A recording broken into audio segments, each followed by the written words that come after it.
just two short passages I want to read from that Syriac scroll before. These are those that, some that particularly jarring both to Christians and Jews, and to show why they have been, the scrolls have been neglected and how much they mean for us. The what? Pardon me, which scrolls are these? Oh, this is the Syriac scroll. This is the first one. It's from the eighth plate. You see, they're rolled up, and they have see, there are pages like a book. There are pages like a book here, but they're put together side by side. You see, you never read a scroll like this the way they always do in the movies and on the stage. You never do it that way. You have to roll it this way. 23 feet long. You have to have, some arms have to keep rolling and unrolling it. Well, this one says, and in the council of the church there shall be 12 men in charge. They shall be, and there shall be 3 priests, the head of everything, who shall be perfect in all things that have been revealed, and from the Torah, from the law, and in Oseth Amith, and in doing righteously and justly, and judgment, being wise in righteousness, judgment, and loving mercy, and being humble in their ways, each man walking with his neighbor, to be sure to be firm in the faith while they're upon this earth, in a strong, with a strong sense and resolve, and with a contrite spirit. Now that sounds, see, the presidency of 3, the council of 12, and the qualifications, they have to be perfect in just about everything, and along with that they have to be humble and not pull rank or anything like that, and walk with a contrite spirit. And then it quotes here where they came out, and it says, when the time comes, yes, and in those times will come in Israel to establish a new order of things. They shall go forth from the midst of the company of the Anshe Ha'awel, of men of iniquity. Awel is iniquity, apostasy, going the wrong way. They shall go forth out of the midst of the wicked, you see. And, yes. To go out into the Midbar, to go out into the desert. The Midbar, the desert, is not howling complete desert. Midbar is always the area between the desert and the sown, where you go out. You can graze cattle there, but it's scant. There's no place for farm. You can't farm there, but neither would you starve there, if you're careful. To go out into the desert, and there, then it quotes Isaiah, there to prepare and to prepare there a way for the Lord, and they write Jehovah in code here for Jehovah, even as has been written by the prophet Isaiah in 40:13. In the wilderness make straight his paths, prepare a highway in the wilderness for our God. Midrash. Well, that is according to the teaching of the scriptures. And then when they are there, they shall observe all the laws that have been given by Moses from the beginning, and all the commandments which have been given from time to time, from generation, and from 8 to 8, from dispensation to dispensation in the church, as it has been revealed to very interesting, to the Navi'in Baruch Kadosho, by the Holy Ghost. They're all often referring to the Holy Ghost. I've had some Israeli students in the class, and they really sat up when they heard that. Does it say that? Yes, it says Holy Ghost, all right. And Holy Ghost is what we have here. And then this ordinance that's in the supplement to the Syriac scroll, found at the same time, this one where they're the order of the church, just one section we want to read, and this shall be the order of all the Church of Israel. Well, this is the Yekad of all the community of Israel, the host of Israel. Well, the host is the military side. Host of Israel in the last days, when they shall organize themselves into a church, in order to walk according to all the ordinances of the sons of Zadok, the righteousness, Melchizedek. Then the description here of the sacrament at the end here. And when they are met for the table of the church, the Shulchan Hayad, the table of the church, this is the sacrament, a special meal, you see, for the table of the church, or to partake of the new wine, the tirosh, it's not the other wine, I think it's to partake of the new wine. And the table is all properly set and everything in order, and the wine has been properly mixed for drinking. No one shall put forth his hand upon the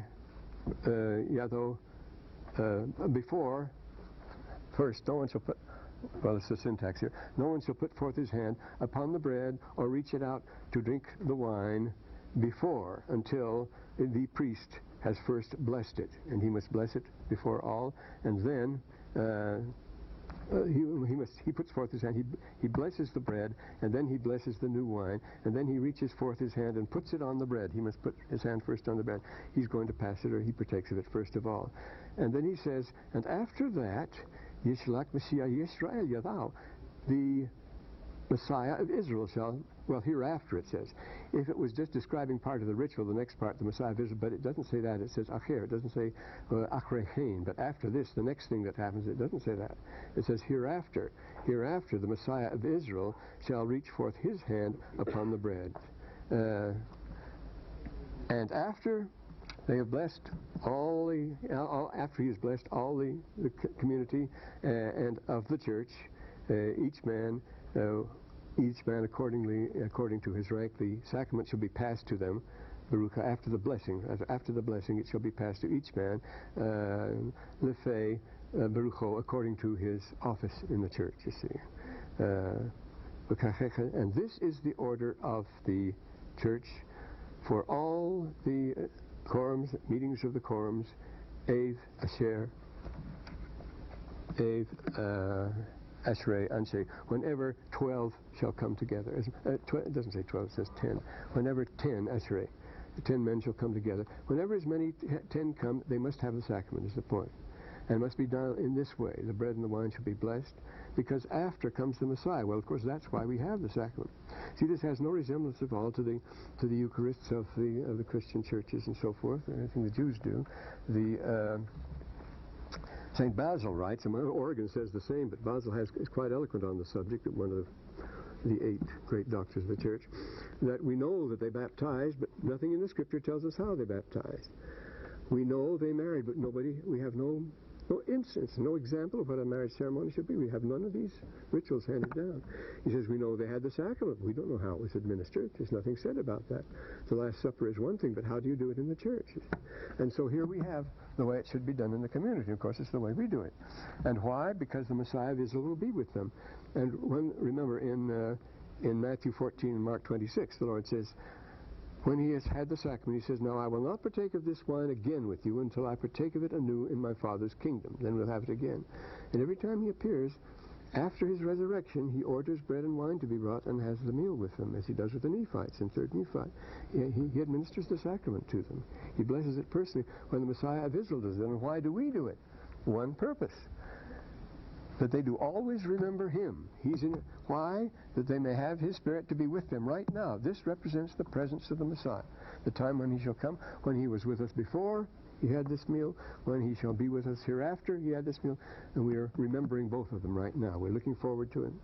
They may always have his Spirit to be with them, and so they always remember him. So this is what the sacrament is. You can imagine how this has upset both the Christians and the Jews. They say, well, we don't have anything like this.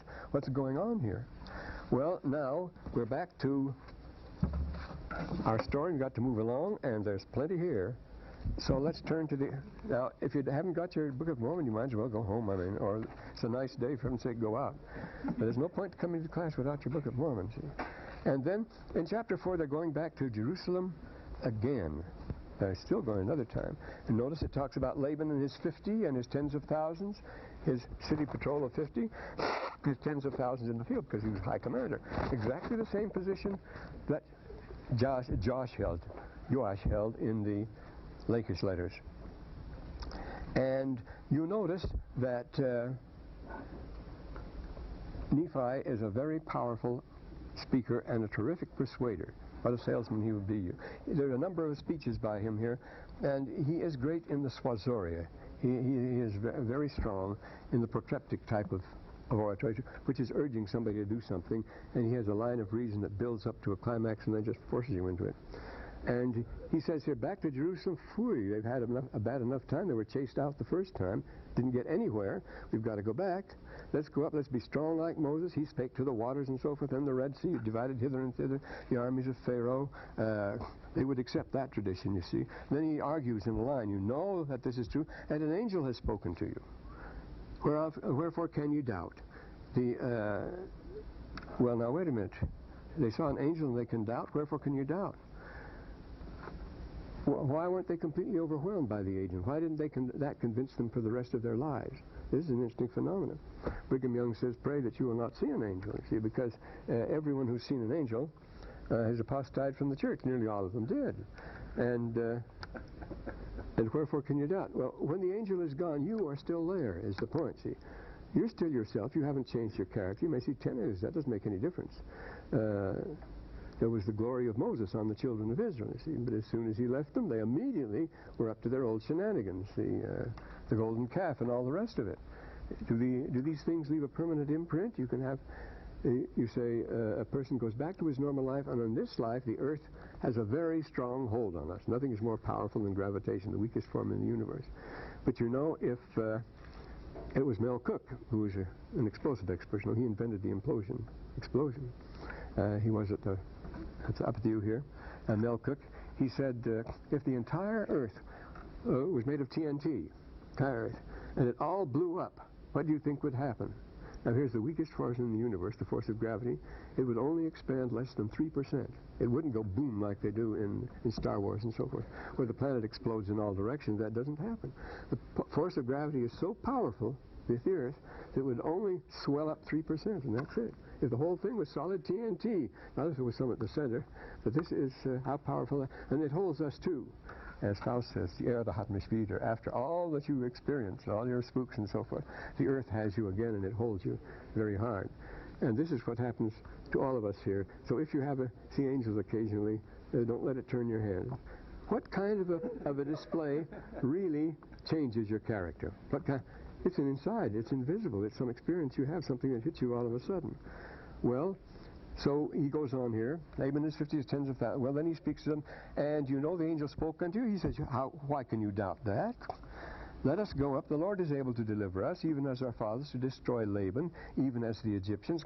Here's already a very interesting anticipation of Laban's fate. He's going to destroy Laban, Lord will.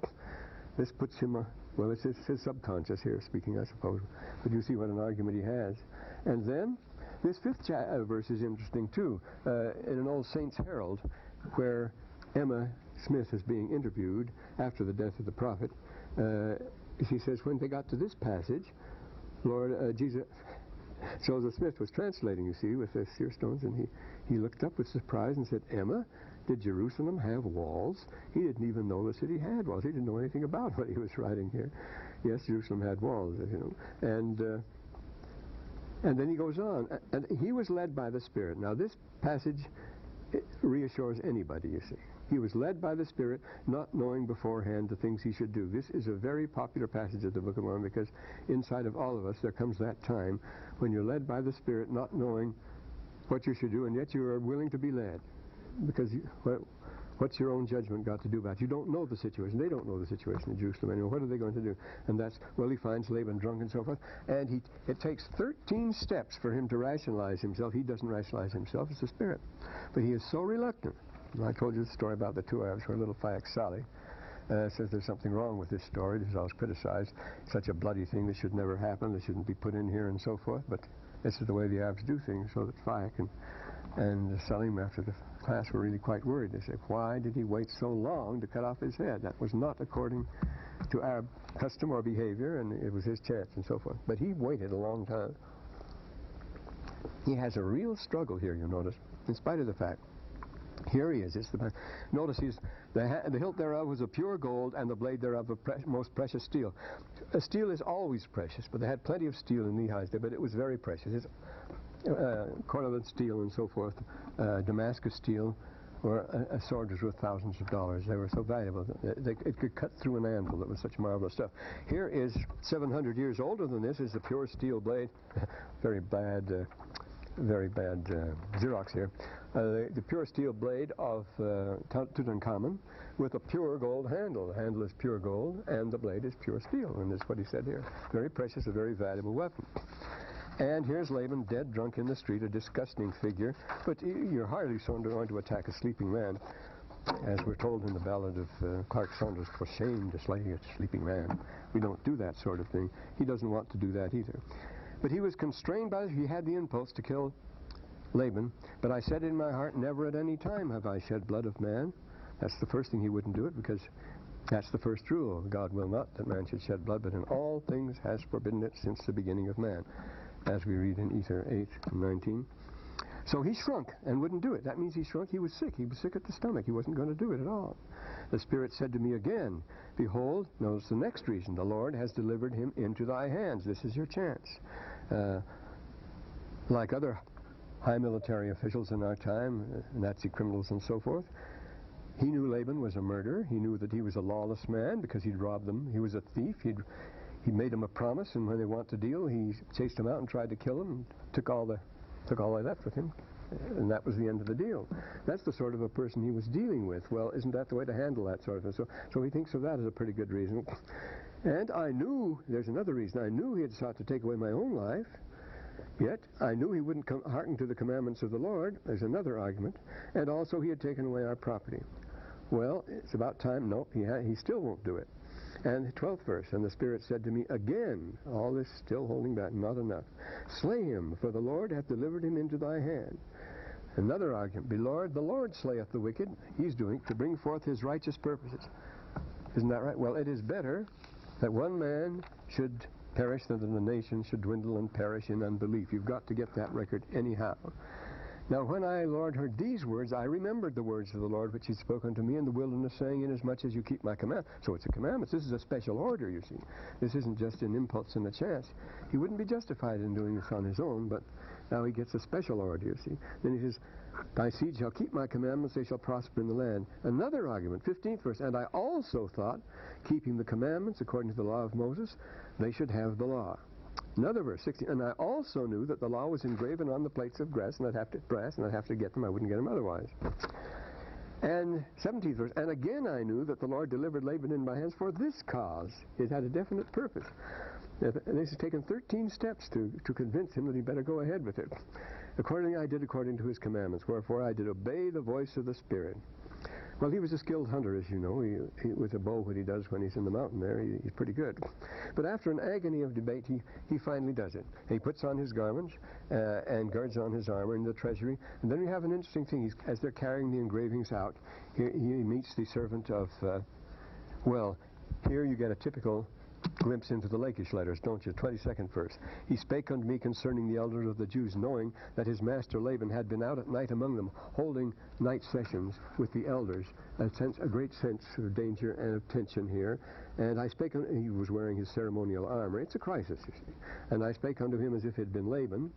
And I also spake unto him that he should carry the engravings which were on the plates to his brethren outside the walls. And he thought, when I said the brethren, I thought the elders, and they were outside, and they wanted to get the plates out of the city and so forth, something like this. This is an interesting situation, see. And as they went along, he babbles along, the servant. He spake unto me many times concerning the elders of the Jews as they walk along, you see.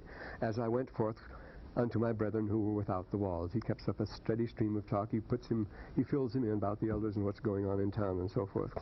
He's a very conscientious secretary. And when Laban's servants appeared in the dark, of course, they ran for their lives. They thought it was Laban and so forth. He called after them and said, it's only me and so forth.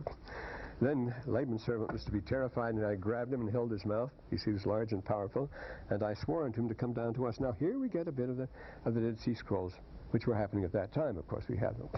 This is the earlier time, but we have scrolls from the earlier time along the Dead Sea now, in the Cave of Letters and so forth. And so verse 33, I spake unto him an oath. Now remember, he was a servant. He was a servant Zoram, and he was the servant of a man who was not very easy to get along with. You can be sure. You know what type of man Laban was by now. These nice little character sketches in the Book of Mormon. Well, and Zoram, I'm sure, was very glad to do this.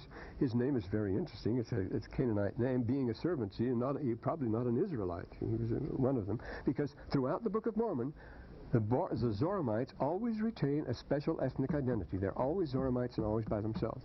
So Zoram is of another blood, just as Well, Ishmael is probably related. We'll see. Ishmael comes again. See, that he would be a free man. See, that's why you go into the desert. He would be a free man like to us if we go down into the wilderness. That's the only way you can do it. We have gone forth into the wilderness, as we just read that. When the time comes, the sons of the covenant shall leave the world of the wicked and go out into the desert to prepare his way. And this is the idea, you see.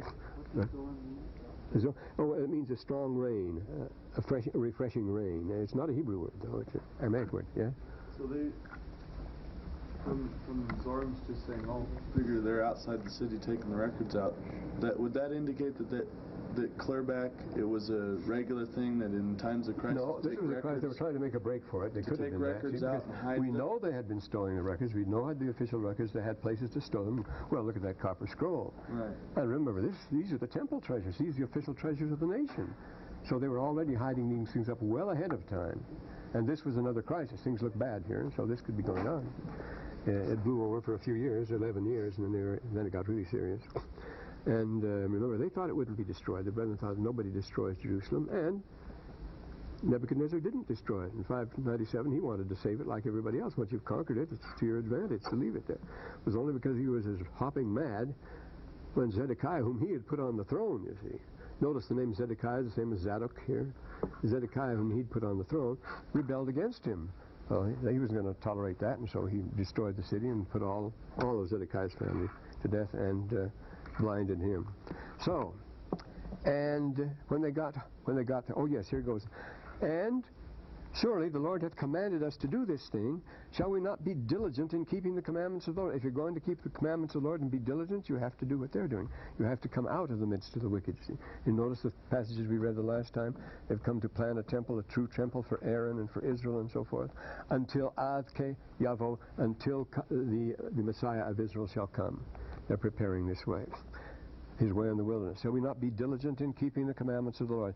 Therefore, if thou wilt go down into the wilderness to my father, thou shalt have place with us. That means being accepted as a member of the society.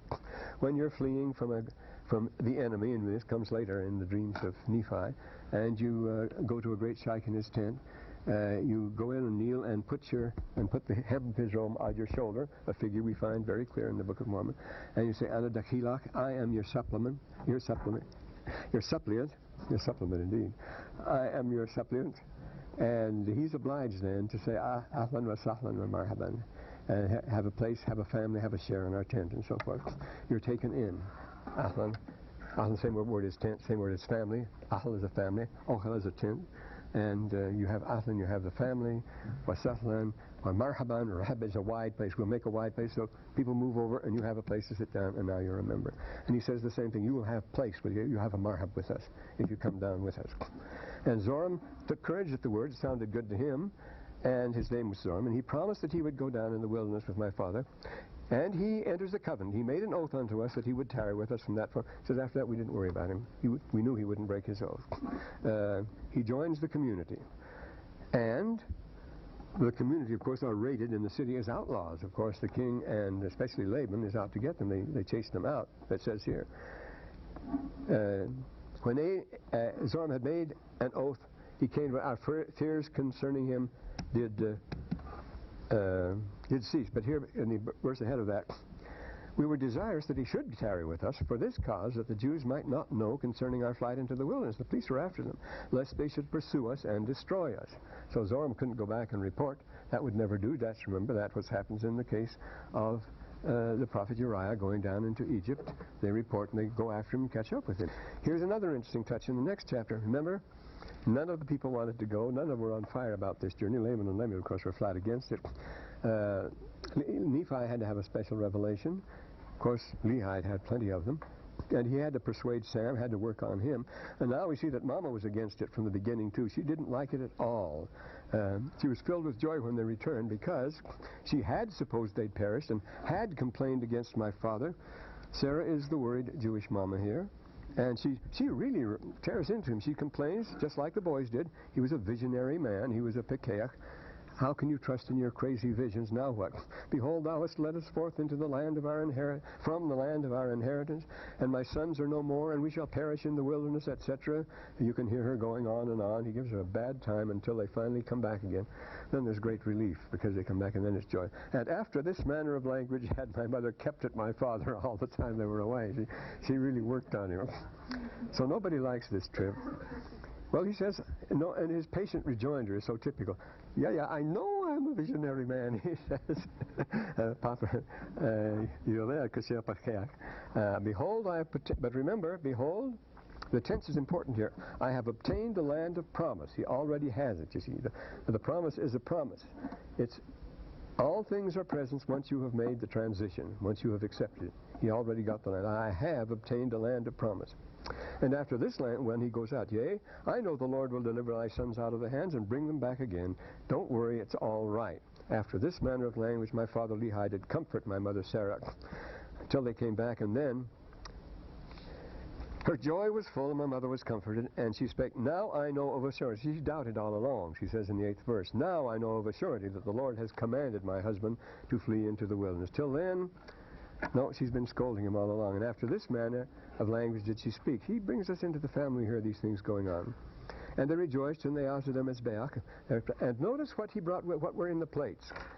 It was the Tanakh he brought back. It wasn't just the plates of Moses, it was the Tanakh. T is for Torah, that's the 5 books of Moses. N is for Nabi'im, the prophets. And K is for the Ketabim, which are the literary works of the histories and the literary works like the Psalms and so forth. History and literature.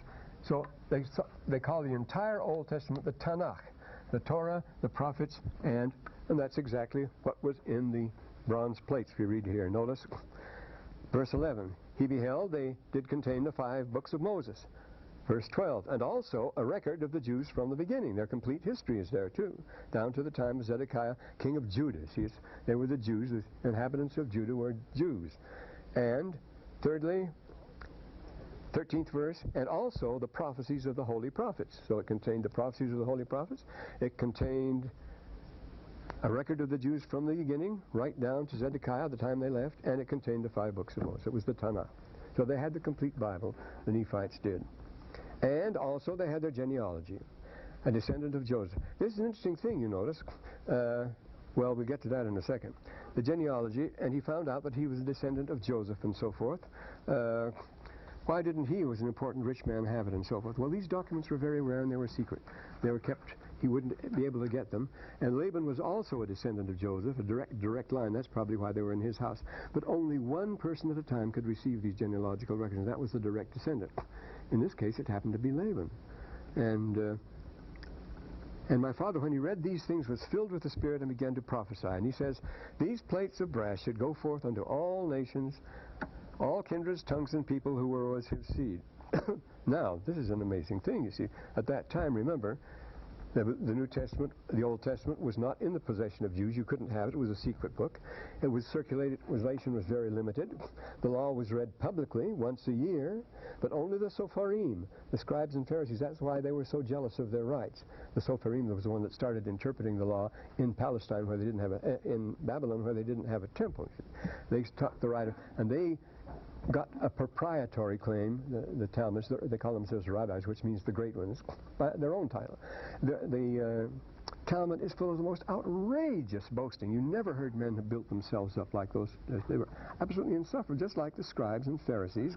So the scribe is, the Sopharim is a scribe of the New Testament that the Lord had to face up to. But you didn't have a copy of the Bible in those days, and what's more, it wasn't nobody but a Judah could have it at all. I thought it applied to him. It wasn't until the 3rd century that Ptolemy had the 70 Jews come down. He was now the king of Egypt, immediate direct successor of Alexander the Great. He was a great and competent ruler, and he was collecting the greatest library in the world because the king of we talked about Cyrus of Lydia. They were collecting libraries. These tyrants, you heard about these tyrants, they tried to build their prestige by building up big libraries everywhere. The biggest library, the better culture. And as a rival to to libraries in the north. Ptolemy wanted to have the largest library in the world. And he was told there was one book he didn't have. He thought he had every book, and this is on religion. He says there's one you don't have, and that's the book of the Jews. So he ordered the 70 Jews to be brought back to Alexandria. And he shut each one up in a special cubby by himself and gave him a copy of the Old Testament to translate. Then he compared the translations. And of course the story is they were all word for word, letter for letter. But we still have the Septuagint. That's why it's called the Septuagint, the translation of the 70 Jews. And by comparing them, he knew that they were right. But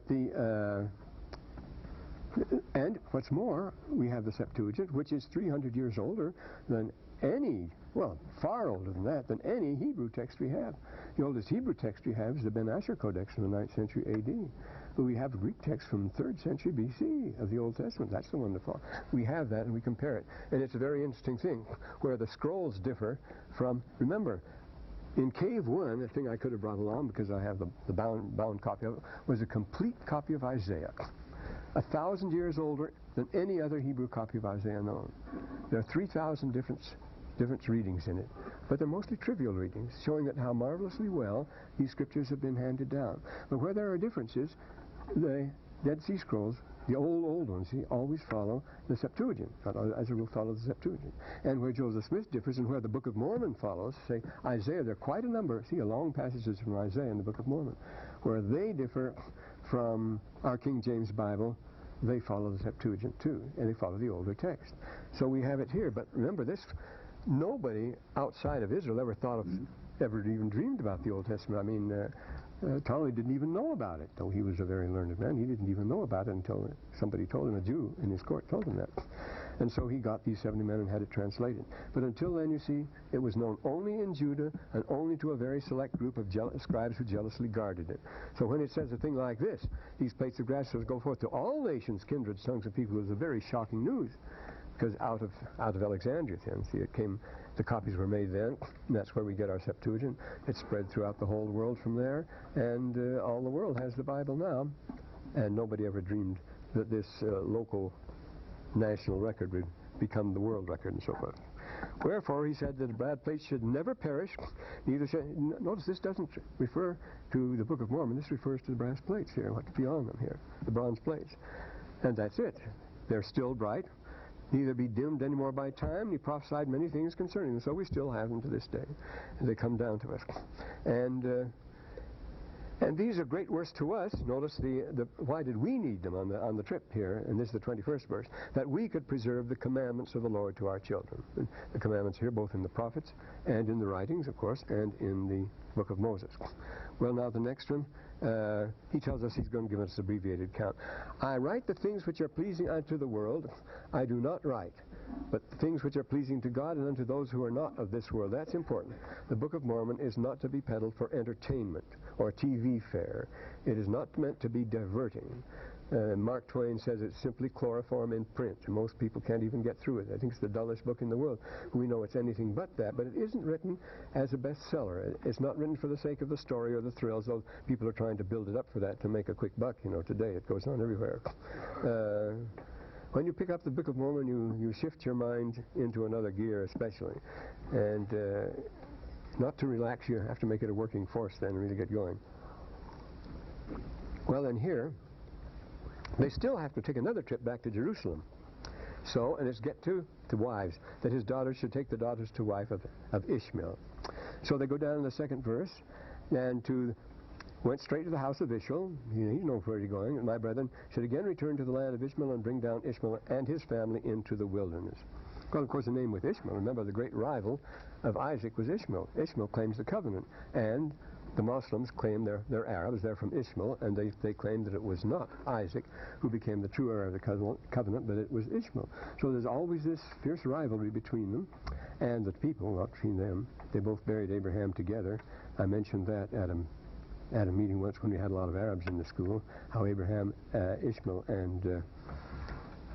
and Isaac were reconciled and were good friends. And that hit them so hard, some of these Arabs, that one of those boys went functionally blind for 2 weeks. He was redheaded, and he just went wild. Don't tell us that Ishmael ever made a concession to Isaac. A Jew? Absolutely not. And he went crazy, you know. And I say he went blind for 2 weeks. He was functionally blind. They decided to drop the course.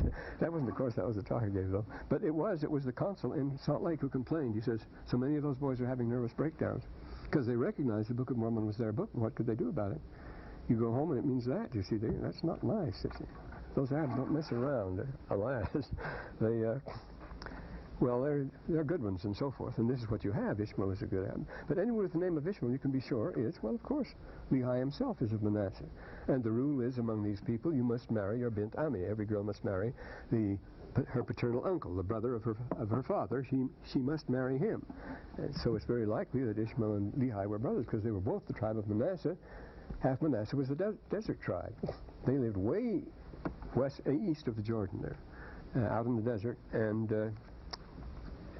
Manasseh and Joseph, but Manasseh was the wild one. Well, he went to the house of Ishmael, and gained favor in his sight, and Ishmael, insomuch that we did speak unto him the words of the Lord. He listened, he was a righteous man. That came to pass, the Lord did soften his heart. That was necessary again, you see. The way the Lord gets things done in the Book of Mormon, he always has to end up softening somebody's heart or nothing would move. Same thing in our society. And also his household, that they took their journey with us down into the wilderness to the tent of our... Now notice how they're not only willing, but they're able to do it right off. They don't have to stay 6 weeks and get ready, settle my affairs and so forth. This Ishmael was ready to go. They went up to Ishmael's house. He's a desert man. Just Lehi himself is a merchant. Remember, he starts out when he's traveling in the desert. He sees the light on the rock and so forth on his trip, and then he staggers back home. But here, they make no fuss about it. We can talk about the elaborate preparations of Lehi and that sort of thing. These people know how to get around, and certainly Ishmael didn't hesitate, apparently. Insomuch we did speak to him, and the Lord softened his heart, and so they took their journey with us down into the wilderness to the tent of my father. This would be out of the question, of course, if the family were a settled family, not used to travel or anything like that. But they had that tradition. And How strong a tradition was that to marry your brother's children? Well, it's strict among the Arabs who preserve the old archaic customs. It's a very strict rule among the desert Arabs, but not anymore, of course. No. But it could have been then. That was a long time ago. No, but remember, we're in a peculiar family here. Remember, these are not full-blooded Israelites, so to speak. They have all this Egyptian blood in them and everything else. Descendants of Joseph through Asenath, the daughter of the high priest of Heliopolis in Egypt. That was the mother of Joseph, and the mother of Ephraim and Manasseh, and they were descendants of Manasseh. And we boast that we are descendants of Ephraim. See, these people get around. That's the idea. See, this is one thing we don't realize. We used to think that in old times people didn't get around at all. I mean, you never looked over the hill. In some societies, that's true. People either don't get around at all, or once you start moving, you might as well keep going, you see. Once you start on your yacht, you see, for out to Catalina, well, if you have enough supplies, you might as well make it for Hawaii, see? Why not? You have that impulse. I've had friends that do that. As long as you're going, what difference does it make? Days, 2 days, 5 days? And once you stop, it's hard to start. It's hard to stop, actually. So the people have been circulating an awful long way for an awful long time. Well, these marvelous things being discovered now about the navigation in the South Seas from the islands, from Tonkin and so forth. And then they're willing and able, and the two sons of Ishmael, they changed their mind. 2 sons of Ishmael and their families rebelled against me, yes. And 2 daughters of Ishmael, they set it going. These daughters did not want to leave town, and 2 sons of Ishmael sympathized with them. They put their heads together and decided, no more, no more. And now, Nephi has a chance to display his rhetorical skill again. He's going to persuade them to say. You notice the line of argument he uses. They were desirous to return to the land of Jerusalem. Notice the lands of their inheritance were not in the city of Jerusalem, but far down when they went to get their property for living. The land of Jerusalem is the term that's used anciently. When it says Jesus will be born in the land of Jerusalem, everybody made fun of that. Say, well, he was born in Bethlehem. Well, Bethlehem's in the land of Jerusalem, of course. It was anciently referred to it as that. And Bethlehem, after all, is just a suburb, just 6 miles south. I mean, it's an easy walk, actually, a morning walk, very easy. Into the land of Jerusalem. And this sounds like Nephi is a prude at the beginning, but he isn't. You know, very serious circumstances here, he says. I spake unto them, saying, yea, even unto Laman and Lemuel, behold, now he starts one of his lectures. Ye are mine elder brethren, and how is it that you so hard in your heart? He recognized him, the courtesy, you are my elder brethren. How is it that you are so hard in your hearts? and so blind in your minds that you have need that I, your younger brother, you should be ashamed of yourself. See, I'm not assuming anything. I shouldn't be doing this. Your younger brother should speak unto you and set an example for you. Well, is this tactless or so forth? No, I say this is no ordinary situation. How is it that you've forgotten that you've seen an angel? First argument, exhortatio, you see. The second argument, and have you forgotten the things the Lord has done for us in delivering us out of the hands of Laban? You just escaped Laban, not one chance in a million of getting away with that. And that you got the record. And have you forgotten that the Lord is able to do all things according to his will for the children of men, if they exercise faith in him? And have you forgotten, he's going on with his arguments, that we shall obtain a land of promise? These are the positive arguments, you see. That we shall obtain a land of prophets, and you shall know at some future period that the word of the Lord shall be fulfilled concerning the destruction of Jerusalem. You don't want to go back there. For the Spirit of the Lord ceaseth soon to strive with them. They have rejected the prophet Jeremiah. Here he knows what's going on in the city. Here's our likely business, you see.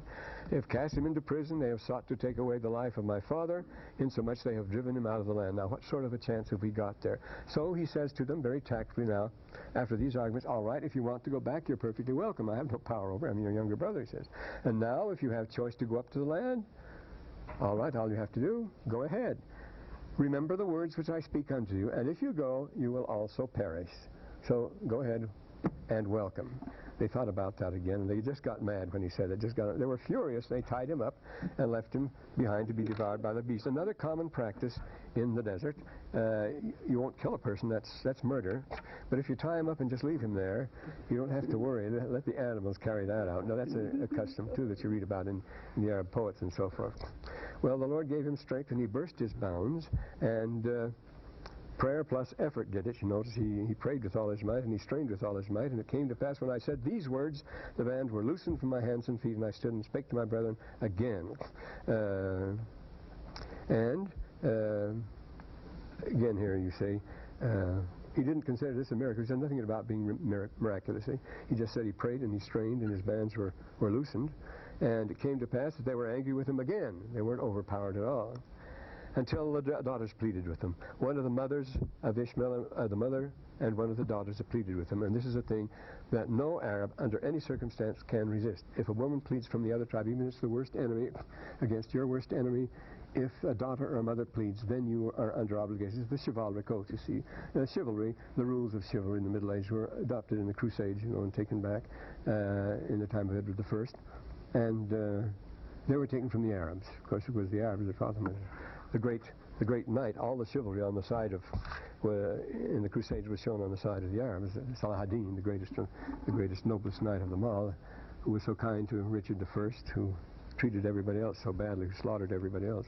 He sent him when he was sick, he sent him his favorite physician, and he sent him some sherbet, and he sent him some recipes and things like that. Well, no Westerner would ever do that for him. That was Salah ad-Din.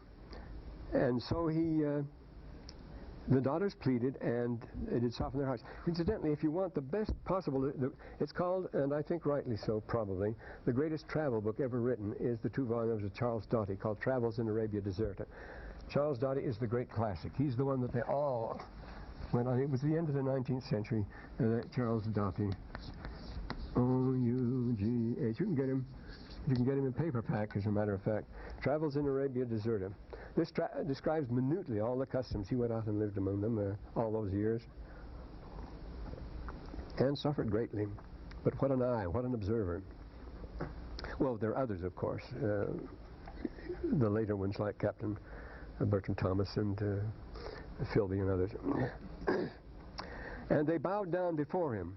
Well, now, bowing down, they might have well given in when they were very mad at him, bound him up a little while before. But bowing down before him, when you've done a serious wrong to someone, the only way to apologize is to bow down to him. That's another custom. Bowing down was an act of apology and not of submission. They're not bowing down in submission at all. They're still the older brother. But they apologize for the wrong they have done. They reverse it, you see. And they pleaded with him that he would forgive them, you see. You say, is this plausible? Well, this happens all the time. This is classic. And I did exhort them that they should pray unto the Lord their God for forgiveness. And then they went back to the tent of their father, unto the tent of my father, and offered sacrifice. Notice every time they come back, they offer the sacrifice of the return. After a successful journey or expedition or project, you offer a special Mizbeach there. And notice the beginning of the next chapter, we did gather all manner of seeds of every kind, both of grain of every kind and fruit of every kind. Does that mean vegetarian diet where they're going to live on seeds? No, of course. They were intending to settle somewhere. They're going to plant these. They were going to farm. They were going to establish a community. When they were told to cross the ocean, they were all just bowled over completely. But here, when we get to that, but here they're all, obviously, they're going to settle and make another community in the desert. There have been many, many of those. Make straight his path in the wilderness and so forth, waiting for the coming of the Lord. And again, his father is a very significant statement showing the levels of revelation you can have. In the second verse, behold, I have dreamed a dream, or in other words, I have seen a vision. What's the difference between a dream and a vision? Well, you'll just have to know for yourself, see the nature of the dream and so forth. And this was a classic dream of dreams. Of course, anti-Mormons have written this, well, Joseph Smith Sr. had a dream like this. Once he dreamed he was in the woods. It was all stumps there and so forth.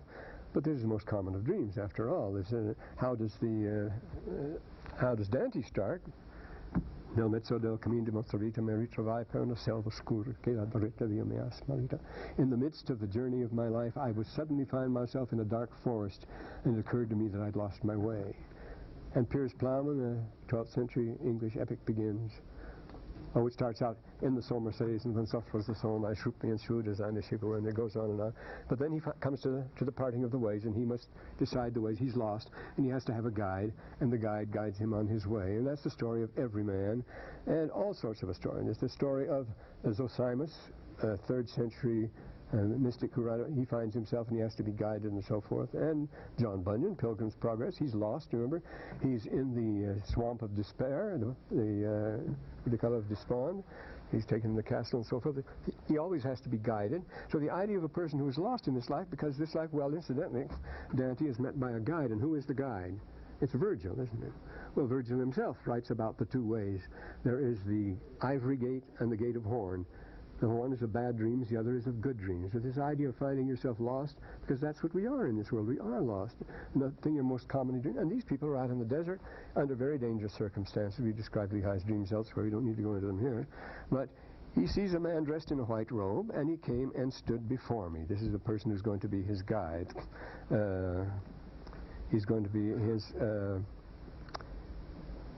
his paralemptor is the classical word for the person who guides you through the ordinance of the temple and so forth, ancient, because you have to. It is a man dressed in a white robe, and he finds himself in a dark and dreary wastes, per una selva scura, in a dark forest. You see, as Dante says, and then he came to a large and spacious field. It opens out, and that's the Maidan. The Maidan plays a very important part in mythology, dreams, and history. So that's the broad field that opens out, and Maidan is a field of contest. It's an athletic field. It's very important in, well, wherever you hold a chivalric contest, chivalry, where you have a fight or anything like that, a display, that's a Maidan, an athletic field. The time's nearly up now.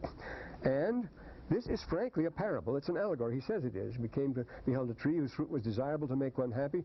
The fruit thereof was white, with all exceeding whiteness that I had ever seen, and it was desirable above all other fruit, and by it was a river of water. And of course, this is the Egyptian question, and you ask her, how literal is this? Well, of course, if you're in the desert, what do you need? If you don't perish, you need food, of course. And what will give it to you? Only a tree. But a tree of fruit, you'll die of thirst or hunger, and you must have water, but you must have food. And the tree will only grow where there's fruit. Here I have a picture of one in the desert. This is down on the way. It's hard to believe that these pictures were once so top secret that I would have had to go to the Calabozo if I told where they'd come from. This is right along Lehi's Way, right along the Arabia there, and there's a spring that comes down at the foot. But this is a different kind of string. Here's a typical picture of a street in Jerusalem. It'd be easy to bump somebody off in that street and get away with it, wouldn't it? Well, lots of the streets of Old Jerusalem are just like that, as some of you know. But anyway, the river, the tree, of course, is joined by a river of water. Well, the first psalm begins that way. Ka'it shatul al pahe mayim, asher pirio yeto be'eto